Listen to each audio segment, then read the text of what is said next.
Assalamualaikum warahmatullahi wabarakatuh. Perkenalkan, nama saya Eka Nuraini Fitria dari kelas B Prodi PGSD 2019. Saya di sini akan membacakan sebuah puisi yang berjudul Guru. Guru, karya Eka Nuraini Fitria. Guru, sungguh mulia jasamu, memberikan tauladan pada kami, agar kami dapat memiliki ilmu. Oh guru, kau tidak pernah berputus asa, tidak pula meminta tanda jasa, selalu memberikan dorongan dan semangat pada kami, agar kami menjadi orang-orang hebat, menjadi orang yang dapat bermanfaat bagi nusa, bangsa, dan negara. Asal-usul rumah siput. Pada zaman dahulu, siput belum memiliki cangkang untuk dijadikan sebagai rumahnya.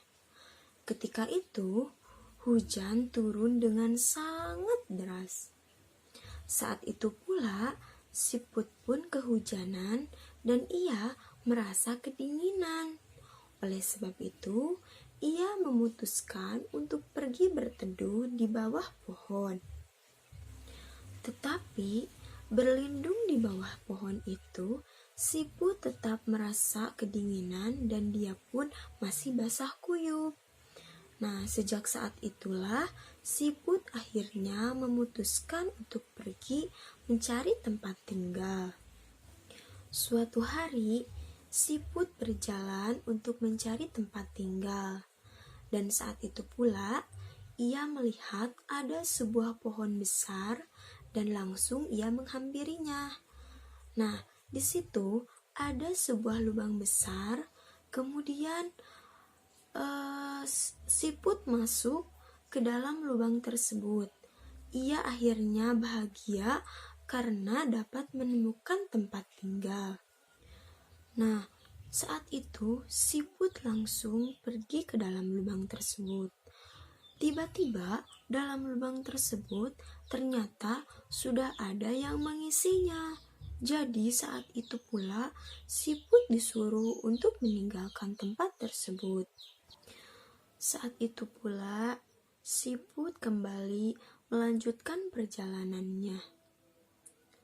Setelah sekian lama berjalan, siput pun akhirnya menemukan sebuah lubang di tanah. Dan ia pun segera bergegas untuk menghampiri lubang tersebut.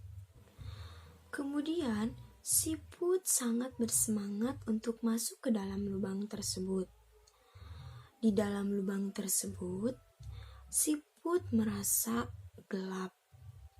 Dan tiba-tiba ada sepasang mata, mengedipkan mata, dan siput pun merasa kaget. Setelah itu, akhirnya muncullah seekor ular. Dan ternyata itu adalah tempat tinggal ular. Akhirnya siput pun kembali diusir untuk keluar dari lubang tersebut. Hei siput, sedang apa kau di sini? Apa yang sedang kamu lakukan hingga sampai ke pesisir pantai ini? Aku sedang mencari sebuah tempat tinggal. Apa kau bisa membantuku? Maaf siput, kali ini aku belum bisa membantumu. Oh, baiklah kalau begitu. Tidak apa-apa kepiting. Aku akan mencari tempat tinggalku sendiri. Kemudian siput pun akhirnya kembali berjalan menelusuri pesisir pantai. Siput saat itu yang merasa kelelahan, akhirnya dia memutuskan untuk beristirahat sejenak. Siput di saat itu akhirnya ketiduran.